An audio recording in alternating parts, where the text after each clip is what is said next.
Assalamualaikum warahmatullahi wabarakatuh.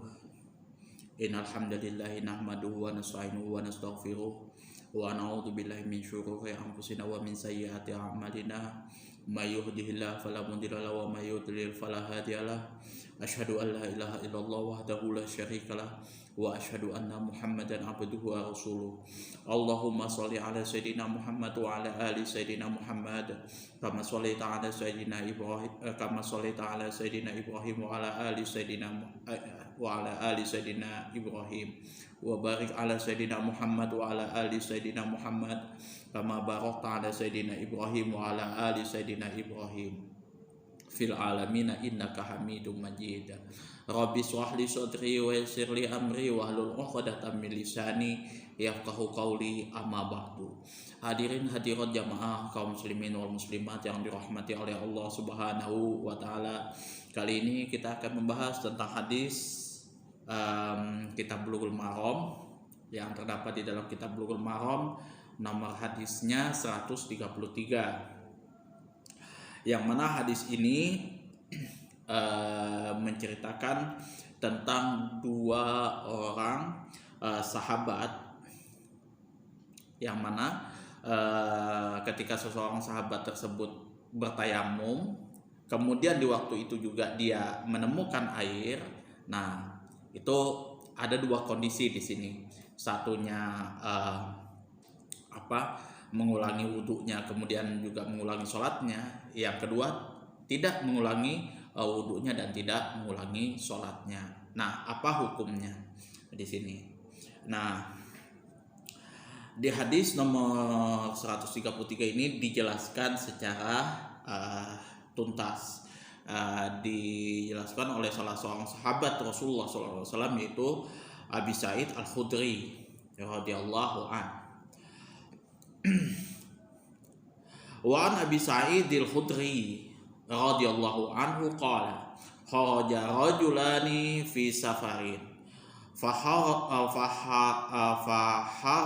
sholatu wa laysa ma'huma ma'un fatayammama sa'idan thayyiban fasallaya summa wajadal ma'a fil waqti fa'ada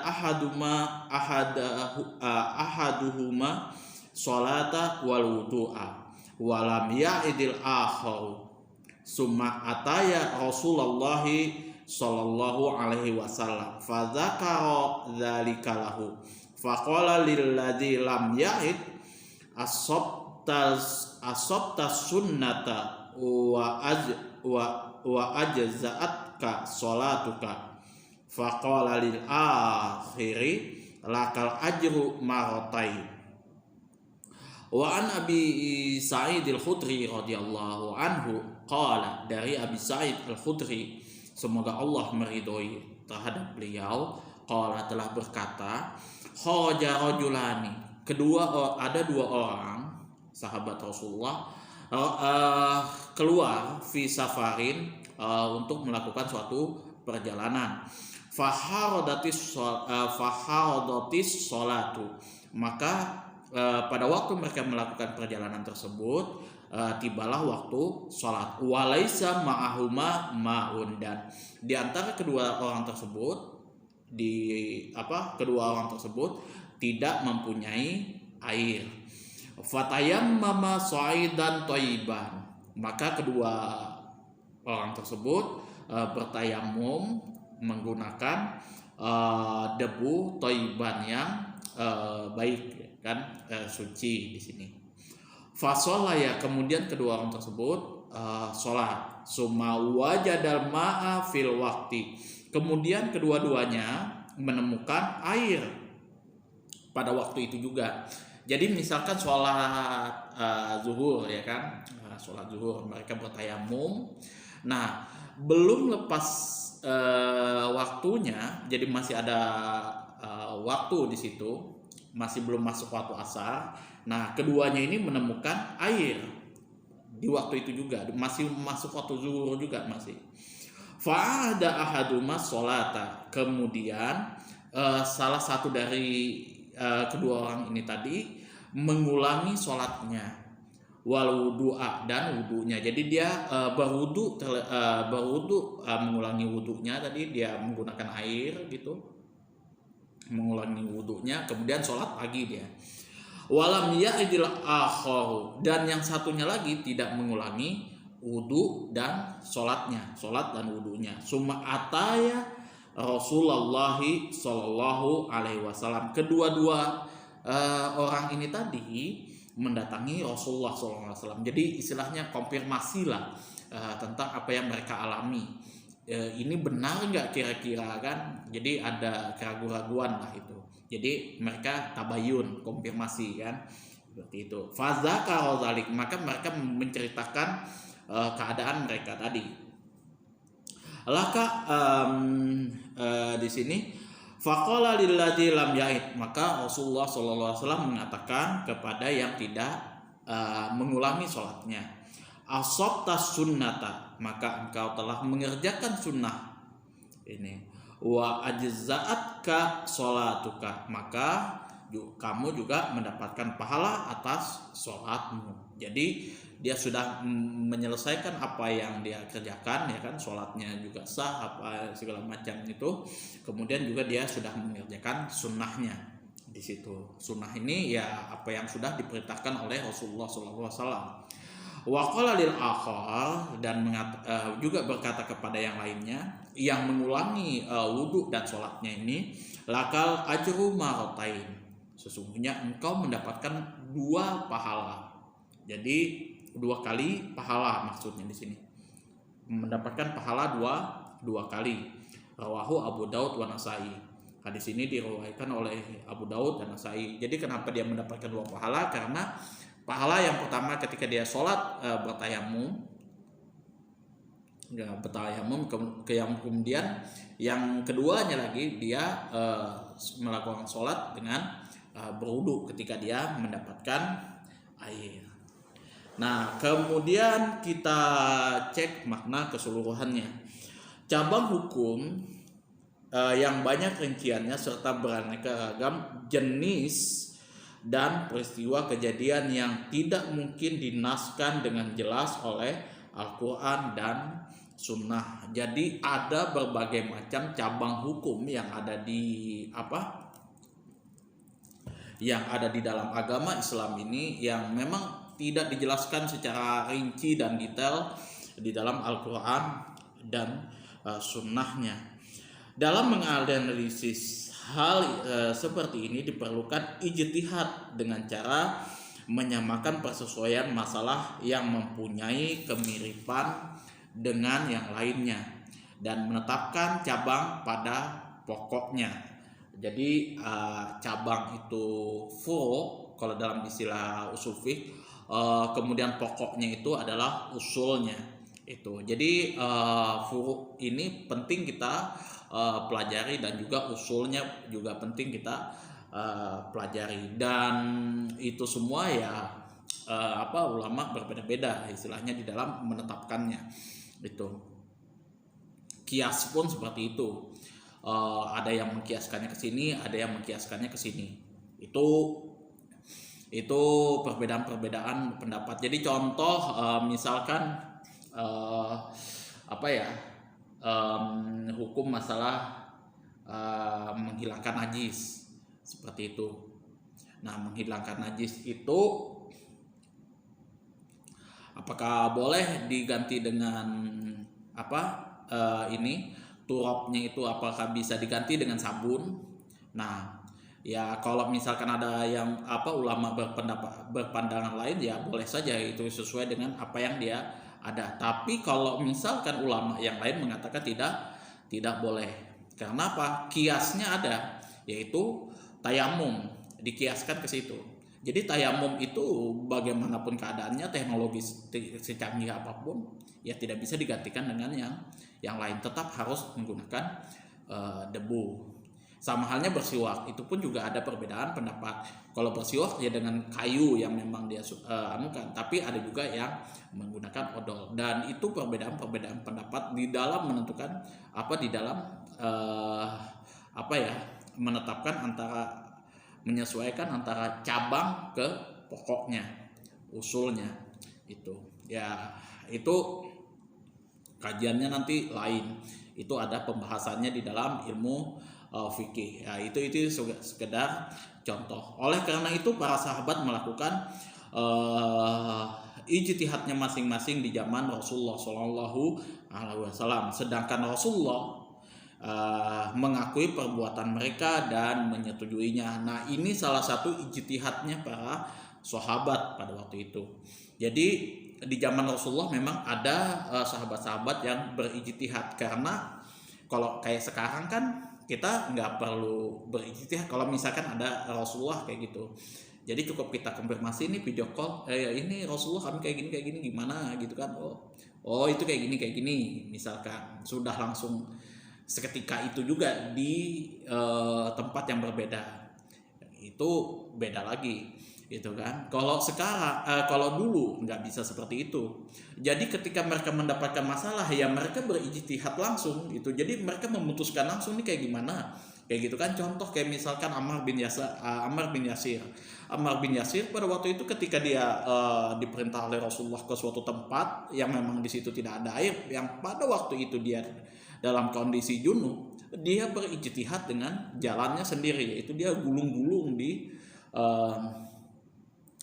pasir pada waktu itu. Dia gulung-gulung di pasir pada waktu itu, dia junub. Nah, sedangkan yang dia tahu waktu itu kalau misalkan dia bertayamum, kemungkinan itu cuma untuk orang yang berhadas kecil, yang mana tersebut ya istilahnya bisa diganti dengan wudhu lah, seperti itu. Kalau misalkan wudhu saja ya seperti itu kan, bukan berhadas kecil, maksudnya ingin melakukan sholat ya, melakukan sholat, jadi ya gantilah dengan wudhu seperti itu. Of course lah itu dia paham, tapi ini dia berhadas besar, dia jinabah di situ dan dia harus mandi, maka ya dia lakukan dengan gulung-gulung seperti itu. Nah, kemudian dia konfirmasi balik kepada Rasulullah SAW, kemudian dijawab cukup dengan bertayamum seperti itu. Itu ijtihadnya para sahabat itu. Jadi, nah kalau kita misalkan melakukan hal seperti itu juga nggak ada masalah. Misalkan karena sesuatu mungkin teman-teman nggak tahu di suatu keadaan, di suatu kondisi, kemudian sudah melakukan hal tersebut, baru tanyakan. Kalau misalkan itu benar, oke, ya teman-teman bisa mendapatkan pahala double. Tapi kalau salah, ya satu, seperti itu. Jadi cek ke Ustadz, gimana Ustadz, saya kayak gini tadinya gitu. Oh ya, ini kesalahannya di sini, sebenarnya bukan seperti itu. Nah, itu salah satu ini, makanya teman-teman juga rapat-rapat dengan para ustadz dan lain sebagainya yang mengetahui masalah hukum. Jadi teman-teman bisa tahu nih cara berbuat seperti apa kayak gitu. Jangan sampai teman-teman tinggalkan ustadz yang memang sudah tahu hukum, terutama masalah hukum fiqh. Karena hukum fikih itu pondasi kita di dalam mengamalkan segala sesuatunya. Itu hal yang paling penting sebenarnya teman-teman pelajari.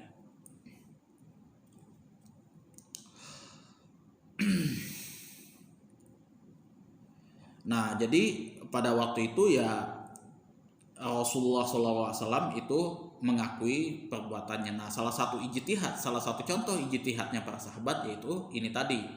Jadi ketika tidak ada air, pada waktu itu mereka bertayamum di waktu yang sama, belum masuk waktu sholat yang lain, belum masuk waktu asar lah contohnya kayak gitu, mereka menemukan air. Nah, beda halnya kalau misalkan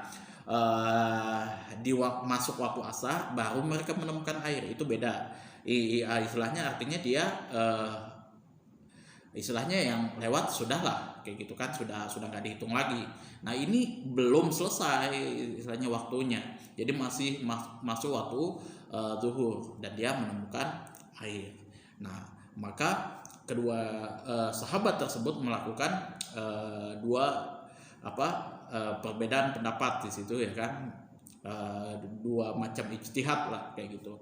Nah, yang satunya dia mengulang sholat dan wudunya, yang kedua enggak, sudah artinya sudah telat lah, sudah saya kerjakan. Yang satunya mendapatkan 2 pahala karena dia mengulang sholat dan wudunya, mengulangi sholatnya gitu dengan cara berwudu kayak gitu. Yang satu ya sudah nggak ada lagi, sudah seperti itu. Kalau satunya ya dapat pahala 1, yang satu dapat pahala 2 itu. Dan Rasulullah SAW menyetujui hal tersebut. Nah, itu salah satu contoh ijtihad, ya kan. Di antara hal tersebut ialah kisah 2 seorang lelaki yang sedang melakukan suatu perjalanan, lalu keduanya bertayamum dalam perjalanan karena melakukan tayamum dalam perjalanannya. Karena persediaan air mereka tidak cukup, kemudian salah seorang diantaranya mengulangi sholatnya, sedang yang lainnya tidak. Tetapi Rasulullah SAW menyetujui perbuatan keduanya. Rasulullah SAW bersabda, kepada orang yang mengulang sholatnya, engkau mendapat pahala 2 kali lipat. Nah, yakni pahala bersuci dengan debu dan dengan air. Dan yang lainnya yaitu yang tidak mengulangi sholatnya, beliau bersabda, sholatmu sudah cukup, artinya sah sudah, seperti itu. Ya enggak, meskipun dia tidak mengulangi sholatnya itu tidak ada masalah itu. Dikatakan demikian karena ia telah mengerjakan sesuai dengan apa yang diperintahkan kepadanya, yaitu bertayamum. Jadi dia sudah mengerjakan sholatnya gitu dengan cara bertayamum, dan itu yang diajarkan Rasulullah apabila tidak mendapatkan air. Maka dia sudah mengerjakan sunnahnya Rasulullah, sunnahnya diperintahkan oleh Rasulullah kepada para sahabatnya. Maka ya kalau dia mengerjakan seperti itu ya sudah tidak ada masalah. Artinya dia ya istilahnya cuma mendapatkan 1 pahala lah, seperti itu. Tapi ya nggak salah di situ. Nah, kemudian kita analisis lafadznya. Faharadati sholatu, yang dimaksud faharadati sholat di sini adalah tiba waktu sholat bagi kedua orang tersebut. Sa'idan thayyiban, yaitu debu yang suci. Yang dimaksud thayyib di sini adalah suci. Walam yu'idil akhar, sedangkan yang lain tidak mengulangi wudunya dan juga tidak mengulang sholatnya. Kemudian asabta sunnah, engkau telah mengerjakan hal yang sesuai dengan cara yang diakui oleh syariat menurut hukum Allah Subhanahu wa taala. Ajza'atka sholatuka, maka sholatmu sudah cukup dan tidak usah mengqadha'nya lagi. Artinya seseorang tersebut kalau misalkan dia tidak mengerjakan sholatnya, tidak mengulangi sholatnya, maka dia tidak perlu mengqadha'nya lagi, seperti itu. Jadi sudah cukup dia melakukan sholatnya, seperti itu. Kemudian pengertian cukup ini merupakan ungkapan menunjukkan bahwa perbuatan tersebut telah menggugurkan kewajiban untuk mengulang ibadahnya. Jadi kalau misalkan seseorang tersebut sudah melakukan tayamum di situ, kemudian dia sholat tayamum, kemudian dia sholat, maka kewajiban sholatnya tersebut sudah gugur. Ini yang dimaksud dengan cukup di sini. Jadi sudah gugur. Nah, dan sebenarnya pun juga dia tidak perlu mengulang sholatnya apabila dia menemukan air. Nah, apabila seseorang tersebut mengulang sholatnya dengan berwudu di situ, ketika dia menemukan air di waktu yang sama, maka seseorang tersebut mendapatkan 2 pahala, 2 kali lipat pahala. Laka ajru marratain, yaitu bagimu 2 pahala, yaitu pahala sholat dengan bersuci menggunakan tayamum, dan pahala sholat dengan bersuci menggunakan wudu, ya, menggunakan air. Nah, itu analisis lafadznya. Jadi ada beberapa kata kunci yang dianalisis di sini oleh yang terdapat di dalam kitab Ibanatul Ahkam. Yang pertama, faharadati sholat sa'idan thayyiban walam yu'idil akhar, Kemudian di sini adalah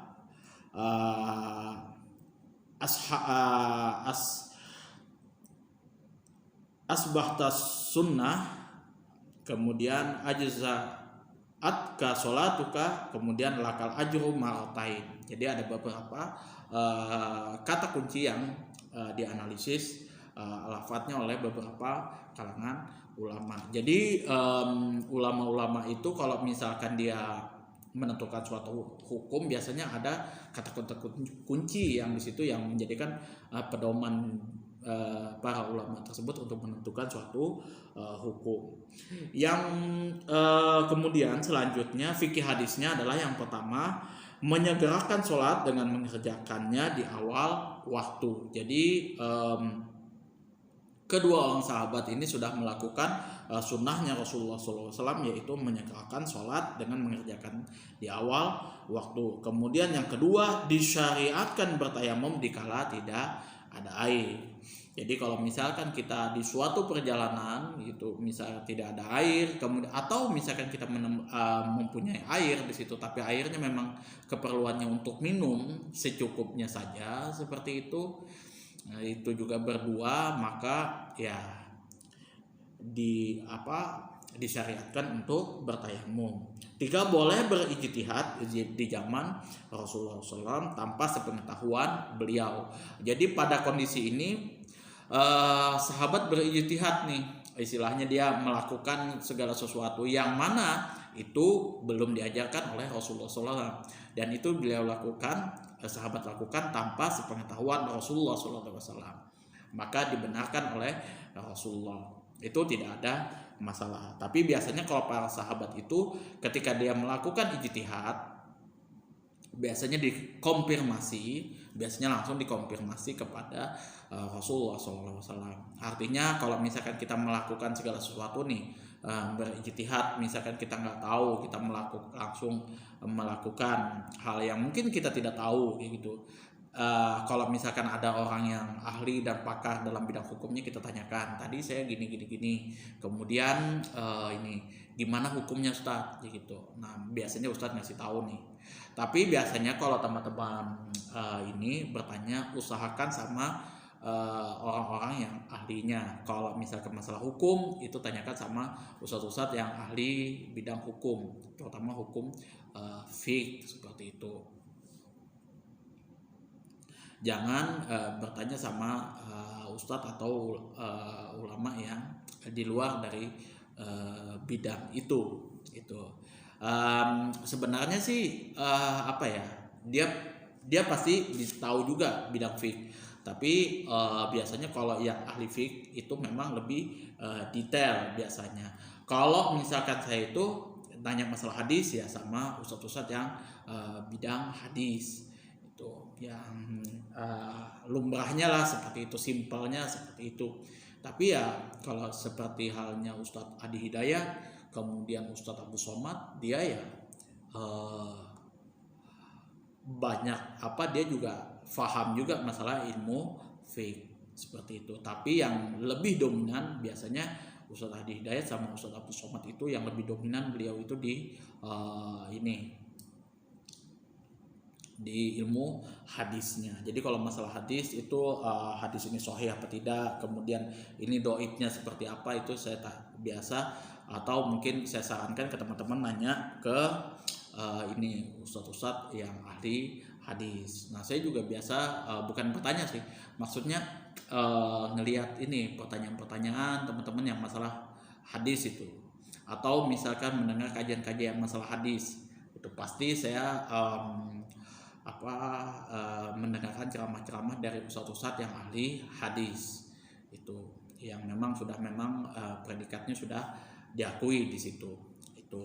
Tapi kalau ada ustadz yang lain yang berbicara masalah hadis yang memang dia bukan bidangnya di situ, itu kemungkinan rancu kalau misalkan dia tidak sebutkan kitabnya seperti apa, kemudian dari sisi pemahamannya dan lain sebagainya di situ.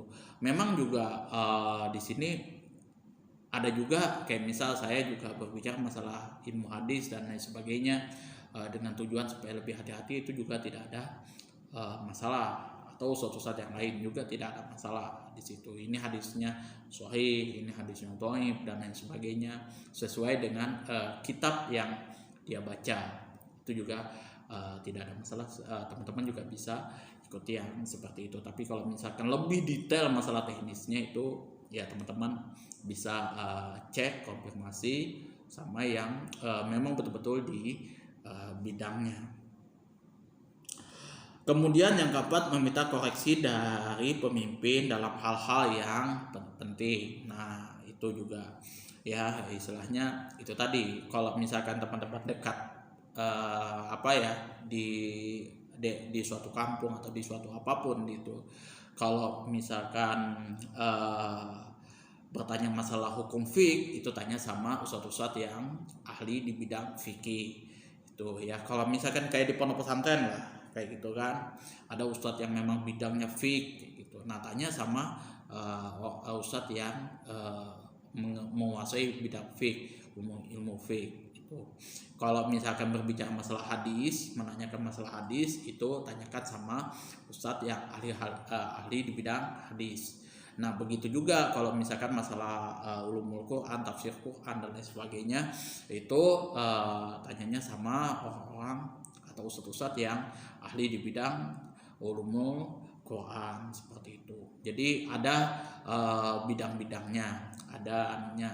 Kalau misalkan masalah nahwu dan lain sebagainya, tanya sama ustadz yang memang mengetahui di bidang ilmu nahwu. Itu kita berbicara simpelnya seperti itu. Kemudian juga yang kelima di sini fikih hadisnya adalah orang yang ditanya dituntut untuk menjawab pertanyaan si penanya dengan jawaban yang memuaskan. Jadi kalau misalkan ditanya ya dia menjelaskan secara detail, rinci dan juga memuaskan kayak gitu. Nah jangan sampai ya ditanya kemudian kita menjawab asal-asalan kayak gitu. Kemudian orang yang telah sholat dengan tayamum lalu ia menemukan air sesudah sholatnya, maka ia tidak wajib mengulangi sholatnya, padahal waktu sholat tersebut masih ada. Artinya di sini mengulang sholat, nah, ketika kita sudah menemukan air di waktu yang sama, itu hukumnya adalah sunnah, jadi tidak wajib di situ. Yang ketujuh adalah tayamum menjadi batal dengan adanya air sebelum mengerjakan sholat. Tetapi kalau misalkan dia sudah menemukan air, maka tayamumnya adalah batal. Jadi kalau misalkan dia mau sholat asar, maka dia harus menggunakan air, bukan tayamum lagi seperti itu.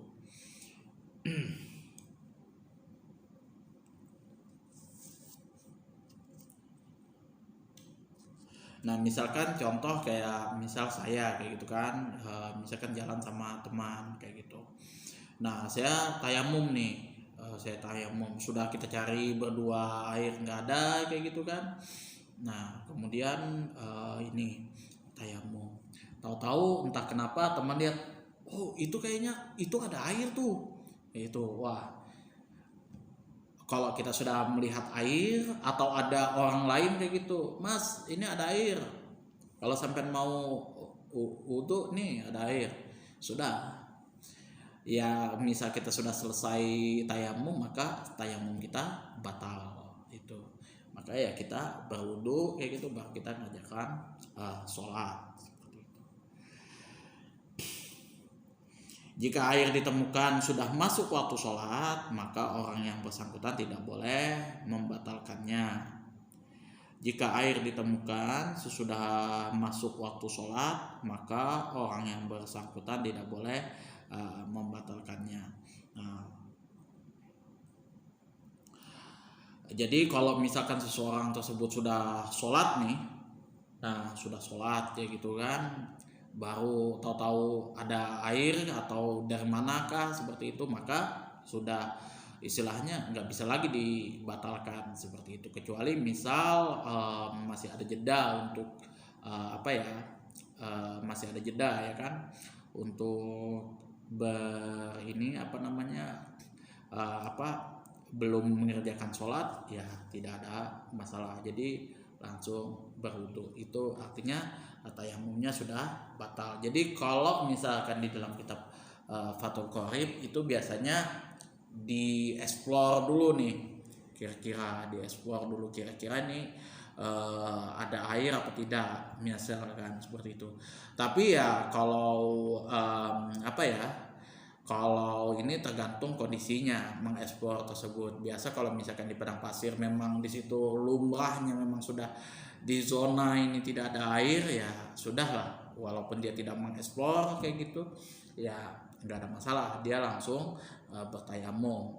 Karena bagaimanapun kita mengeksplor ya tetap tidak ada air lah, itu secara lumrahnya seperti itu. Tapi kalau misalkan yang memang kayak di Kalimantan yang memang banyak air, banyak sungai dan lain sebagainya, ya otomatis emang eksplor itu diwajibkan lah kayak gitu kan, untuk mengeksplor terlebih dahulu itu. Jadi kayak gitu. Jadi supaya yakin, tujuannya wajib di sini adalah untuk meyakinkan seperti itu. Kalau memang kita melakukan tayamum itu betul-betul karena tidak ada air. Ya mungkin itu saja yang dapat saya sampaikan. Kurang dan lebihnya saya mohon maaf yang sebesar-besarnya. Mungkin kalau ada salah, mungkin ada kekeliruan, saya memohon kepada teman-teman untuk melakukan koreksi. Bisa tulis di kolom komentar atau melalui media-media yang lain, di Instagram juga boleh ya kan. Ada yang tahu Instagram saya ya boleh komentar di situ, tanyakan di situ. Biasa saya juga jawab juga ini, baik itu saya balas yang kemarin itu yang masalah seruling itu saya balas di kolom komentar langsung. Jadi memang kalau untuk masalah seruling itu ada dua pendapat. Memang ada ulama yang mazhab Syafi'i mengharamkan, ada yang ulama-ulama lain yang membolehkan kayak gitu. Nah biasanya sih kalau untuk yang sekarang itu sudah komplek ya, sudah komplek lah kayak gitu. Sudah tidak bisa dihindarkan lagi. Kalau masalah musik HP kita pun juga ada musiknya, kemudian ringtone kita pun ada musiknya. Nah jadi sejauh kalau misalkan teman-teman mendengarkan musik atau menggunakan musik tersebut untuk hal-hal yang positif, itu tidak ada masalah sesuai dengan konteks temannya. Tapi kalau misalkan di situ menimbulkan kemaksiatan apa segala macam yang memang di situ identik dengan hal-hal yang berbau maksiat, yang berbau segala sesuatu yang dilarang oleh Allah Subhanahu wa taala, maka itu wajib untuk ditinggalkan. Itu saya yakin teman-teman sudah bisa memilah itu mana yang tidak boleh, mana yang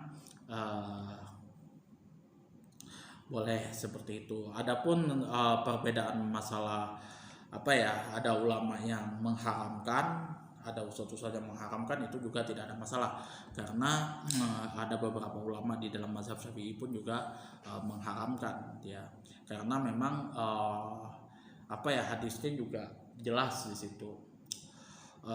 Rasulullah Abu Bakar ini hadisnya saya lupa itu di dalam hadis yang itu kalau nggak salah Sunan Abu Daud, Sahih Muslim ya, Sahih Muslim. Nah di situ dijelaskan bahwasanya Abu Bakar kondisinya di situ. Abu Bakar masuk ke rumah Aisyah radhiyallahu anha. Jadi Aisyah ini juga adalah anaknya Abu Bakar. Yang mana pada waktu itu Abu Bakar ini melihat ada budak di situ di situ meniup seruling menggunakan alat-alat musik lah di situ. Kalau nggak salah ada tabuhan di situ, ada tabuhan gendang. Di beberapa riwayat yang lain ada juga alat yang ditiup. Nah kemudian di situ juga ada juga nyanyian di situ yang bernyanyi. Nah kemudian Abu Bakar mencelanya waktu itu, apakah ini kok ada souling setan yang ada di rumahnya Rasulullah. Maka Rasulullah itu memberikan gambaran mengatakan kepada Abu Bakar, sudahlah Abu Bakar, biarkan saja ini rusuh untuk mereka, karena setiap orang itu ada hari rayanya dan ini adalah raya kita. Nah, di sini ada beberapa perbedaan pandangan di situ. Kalau Imam Syafi'i di situ, kalau untuk nyanyian di situ, kalau misalkan nyanyian itu yang menimbulkan syahwat dan lain sebagainya, maka hukumnya haram bernyanyi. Kemudian kalau misalkan nyanyian itu kayak misalkan untuk syaja'ah, untuk menunjukkan keberanian, motivasi dan lain sebagainya, itu tidak ada masalah. Tetapi kalau masalah musiknya, alat-alat yang dimainkan itu ulama-ulama mazhab Syafi'i mengatakan ada waktu-waktu tertentu, boleh dengan waktu-waktu tertentu, misalkan yaum surur, ya kan, misalkan nikahan, resepsi kayak gitu, kemudian Idul Fitri dan lain sebagainya, selama itu dalam konteks yang benar, itu tidak ada masalah. Tapi di luar dari itu sudah hukumnya dilarang karena rukhsah. Karena di situ rukhsah. Artinya rukhsah ini hukumnya dari dia tidak boleh menjadi boleh. Nah, bolehnya ini, rukhsahnya ini karena ada kondisi-kondisi tertentu, hari raya, kemudian di sini pernikahan dan sebagainya. Bahkan di pernikahan kalau kaum Ansor kalau tidak salah, memang tidak ada musik, tidak ada yang bernyanyi kayak gitu. Rasulullah memerintahkan, nggak ada di kalangan kalian yang bisa bernyanyi kayak gitu kan. Di situ bernyanyi karena waktunya pun juga waktu pernikahan di situ. Nah, di situ ada beberapa ulama yang mengatakan bahwasanya kalau misalkan bernyanyi kemudian memainkan musik untuk waktu-waktu tertentu, waktu-waktu surur, waktu-waktu bahagia, itu tidak ada masalah. Tapi kalau misal di situ di hari yang lain yang memang tidak ada campur tangannya seperti itu tidak boleh dan itu hukumnya haram. Itu ada ulama yang mengharamkan, tetapi yang membolehkan di sini adalah ya misal contoh seperti halnya syair itu dilarang di Al-Qur'an itu. Tapi di situ di Al-Qur'an itu juga membahas di dalam kitab di dalam surah Asy-Syu'ara yang terakhir itu. Ya di situ kalau misalkan di situ untuk istilahnya hal-hal yang positif itu tidak ada masalah dan itu dibenarkan. Makanya kalau misalkan syair-syair itu yang sudah yang berbau maksiat, itu memang betul-betul haram. Ulama juga sepakat itu haram. Tapi kalau misalkan kayak kitab Diwan karyanya karya Imam Asy-Syafi'i, kayak misalkan syair yang ada di dalam kitab Ibnu Aqil Alfiyah. Nah, itu tidak kayak misalkan kita syairnya Fathur Rahman, itu juga tidak ada masalah. Dan biasanya sih kalau kami di pondok cuman ya syair-syair seperti itu aja. Kayak contoh juga kami lakukan juga kitab ini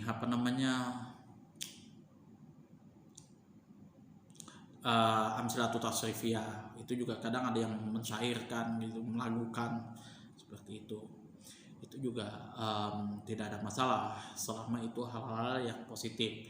Nah, seperti itu juga kiasannya bab musik tadi itu. Jadi selama itu tidak ada unsur mudaratnya, ilatnya mereka hilangkan seperti itu, ya itu menjadi boleh. Bahkan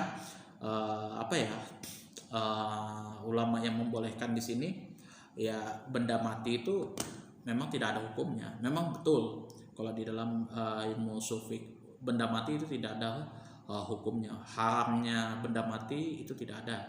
Kemudian halalnya benda mati itu juga tidak ada, hukumnya mubah. Nah, berubahnya hukum pada suatu benda tersebut tergantung daripada seseorang yang menggunakannya. Misalkan contoh saya menggunakan pisau, kalau misalkan saya gunakan untuk menusuk orang, membunuh orang, maka itu hukumnya haram. Tapi kalau misalkan saya menggunakan pisau tersebut untuk memasak dan lain sebagainya, maka hukumnya pun berbeda, dan itu bisa menjadi sesuatu yang wajib. Itu. Ya, sebatas itu yang dapat saya sampaikan. Kurang dan lebihnya saya mohon maaf ya. Kalau misalkan ada pertanyaan teman-teman yang tertunda itu, tapi saya kemarin coba jawab di kolom komentar, dan mungkin juga teman-teman juga bisa cari di bisa tanyakan lagi ke ustadz-ustadz yang lebih kompeten, baik itu yang mengharamkan, yang membolehkan itu. Tapi ya saran itu jangan sampai lah gara-gara perbedaan pandangan, perbedaan pendapat, teman-teman menyalahkan satu sama lain, kemudian menghantam ustadz yang lain. Itu tidak boleh. Itu namanya suhul adab. Itu saya banyak menemukan video-video yang ustadz satu dibenturkan sama ustadz yang lain. Itu tidak boleh. Itu namanya suhul adab. Meskipun teman-teman berbeda pandangan apa segala macam, tidak boleh teman-teman mencaci, menghina dan lain sebagainya. Itu sudah hukum alam ya. Jadi nggak bisa kita satukan suatu pandangan ustadz di Indonesia dengan kehendak kita, itu kan itu nggak bisa. Itu sudah sunatullah. NU aja satu garis, itu aja nanti bisa berbeda dalam hal apanya, dalam politik mungkin, dalam pandangan ilmu fiqh, dalam apapun itu juga tetap berbeda pandangan. Muhammadiyah juga seperti itu. Kemudian ini ada salah, ada benar, itu terpulang. Karena di dalam di Indonesia pun tidak ada di dunia manusia, di dunia manapun itu tidak ada yang maksum. Dia senantiasa selalu mempunyai dosa, mempunyai salah. Dan yang paling yang sebaik-baik orang yang bersalah, yang melakukan dosa, itu adalah bertaubat. Itu sih yang selalu saya tekankan ke teman-teman semuanya. Jangan sampai ya konten video ini atau suatu saat yang lain dijadikan alat, dijadikan bahan untuk membentur, menghantam ustadz yang lain. Itu tidak boleh. Itu namanya su'ul azab. Nauzubillah min zalik. Nah, apapun juga pilihan saya dalam masalah hukum, ya itu juga pilihan saya.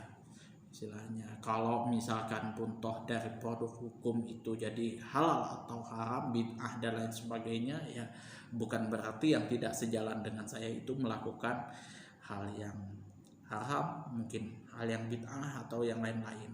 Itu sudah konsekuensi dari pilihan.